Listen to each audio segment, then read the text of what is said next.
Okay, part 2 of taking an original sketch layout into a formally drafted furniture plan. Let's go ahead and continue on with lettering our furniture pieces in our drawing.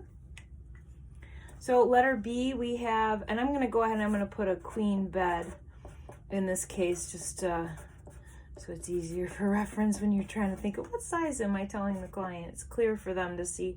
And then these we're labeling as nightstands. I gotta add my T in there. All right, so we've got nightstands.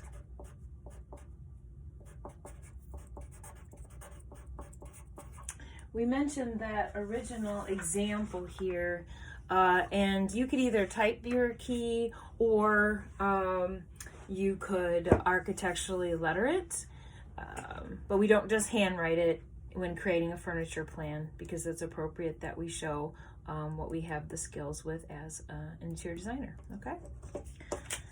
But for now, we're writing the key so that we're ready to go and we identify. Okay, so we have this, right? Now, the details that you're considering as you go through are important to that space planning course, right? So we know that we have A, B, and C when we establish our furniture schedule.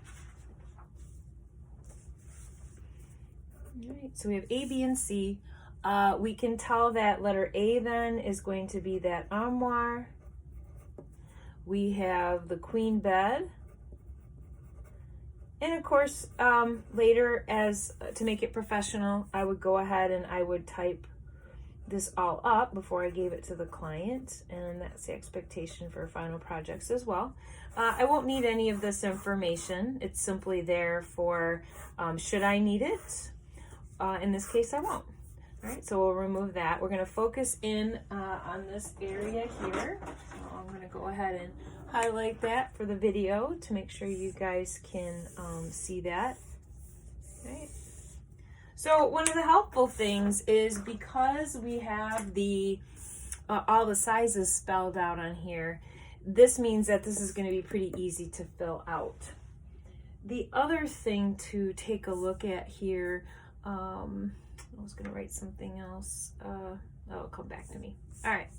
So the length and the width, let's go ahead and let's take a look. It says it's 60 by 84. Let's just confirm that. And I thought we'd take the moment to let you see what that means and make sure that it's measuring correctly. I'm going to get my clipboard here just in case I need to bring that closer to the camera for you to see, in case you've kind of gotten a little rusty on some of your sizes. So we'll go ahead and make sure that you can see that. I just pop this on here. And it says that it should be 60 by 84. So let's go ahead and take a peek here. So when we're at the front, we've got 1, 2, 3, 4, 5, 6, 7, which would be the 84 inches, right? And then we have the 5 foot is our width. So we've got 1, 2, 3, 4, and 5, 60 inches, right? This one is 20 by 24. So when we lay it up to the nightstand, we have 24 inches. And then our 20 inches, of course, would be the 1 foot mark. Make sure you can see that. You've got the 1 foot. And to make it the 20 inches, looks like we have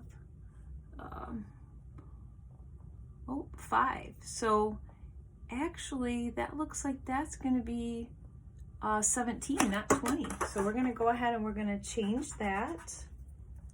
But the 24 inch looked good, so we know that we have both of those. Then here we have the I'll flip it the other way so it's a little easier for us to measure. Here we're saying that we have a 27 by 60. Let's just confirm that that is correct. And so it's 27, so 2 feet, let's see, 3 inches deep.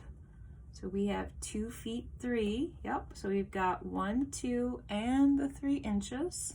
So that is correct. And then it's 60 inches, so that would be the 5 foot length, and that looks like that's pretty good. So we'll keep it at that round. It technically looks like it measures maybe like 62 inches across. So what I'm going to do, instead of changing my number, I think I'm going to go ahead and reduce the size of it a little more. It'll all come in when we do the formal drafting of it. But for our purposes, we're trying to get the point across that everything's supposed to match. So let's make sure it matches. Yeah, so now we're at 60 inches. Make sure you can see that. Now we're at 60 inches. We were a couple inches off, so here's the 60 inches. And again, we had the 2 feet 3 inches for the depth. All right, so let's go ahead and let's fill out the schedule. Okay, so we have the armoire. We just identified that that one is the length, which is usually your longer dimension. So we have 60 inches. And then we have a width. Now, you could also think of this also like depth. Basically, you have 2 directions on your shape that you're drawing of the furniture item. And so you just want to document what that is. Okay, so we've got 27 and 60. Now, for you, when you draw it, if you haven't done this already, some things that might be helpful is if you want to look for the 50 and 5 foot. Now, we're going to have to formally draft it. So I'm going to make it really easy for myself. I would suggest you do the same thing. I'm going to put these in parentheses because it helps us see what that means, right? 12 inches to a foot.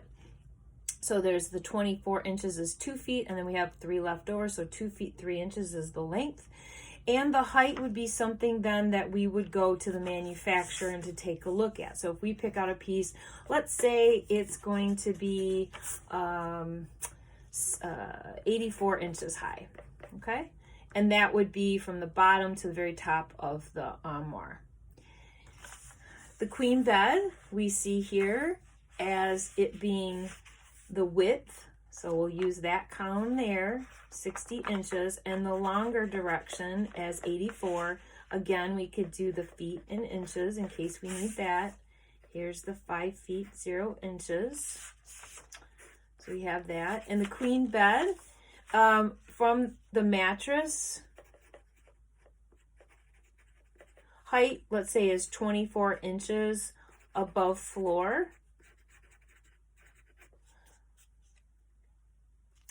And then what we could do is if we have a headboard, I'm going to go ahead and document that in there. So let's say that the headboard is 48 inches tall.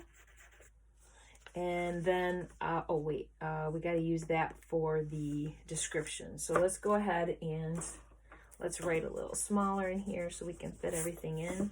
So we'll start with headboard actually here. All right, so we'll do the headboard. And then we're going to say that the headboard is 48 inches high. And then we'll do the mattress off floor. Let's say I look it up and it says it's 24 inches. All right, that way we can leave that there for what we need to do, okay? All right, so just make sure you guys can see the descriptions. Now, the nightstands, we have, as we'll make them also the 24 inches high. Let's say we looked it up and we found that it was 24 inches high, and we know it'll be a nice setup to match the height of the bed. And then we have the length and width. In this case, it looks like, so we got, oh, whoops, that was the height. Oh, there we go. That's supposed to be the height, 24 inches off the ground to match that. Oh, luckily that's 24. Okay, so the length, I better go back to my drawing, right?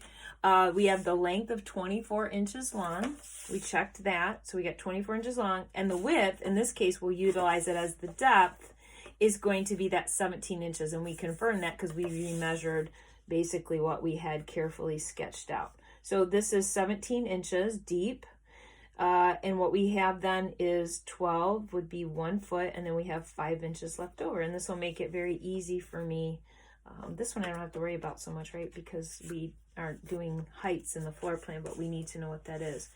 Now the armoire, let's document that we have 2 functional reasons for everything to be in place. The first would be that the armoire is to store clothes in the drawer and hang clothes. So we've got 2 functions, and then we've got 1 in the drawing. The queen bed, we have 1, and then that's to sleep 2 guests, up to 2 guests. And what else would we say? You know, maybe we want to have it so that it's got storage underneath it. So maybe the item I pick has storage underneath that mattress, with drawers, or we're going to put, I'll just put storage underneath for right now so we have some flexibility, because maybe it's drawers, maybe we're going to do containers for storing things later with the client, nothing we have to do for this project. But if I get storage underneath the bed where I have drawers and so forth, kind of the idea of an elevated platform with drawers, that might be really, really helpful, right? The nightstands, this is going to be at least 2 drawers of storage is what we're thinking for things that the guests may need. 2 drawers of storage, and then also to set table lamp, clock on top of. Right, so we got 2 functional, and in this case we've got 2 of letter C. And now you can identify that we have A, B, and C. We've gone through the table and we've done it here. And then this is what will be helpful for me when I go to draft up my drawing. Okay, so that's the beginnings of the furniture schedule. Taking what we have here, making sure everything fits, and then the next step will actually be to draft it. All right. And then we'll go ahead and they'll type that up. And this is the end of part 2.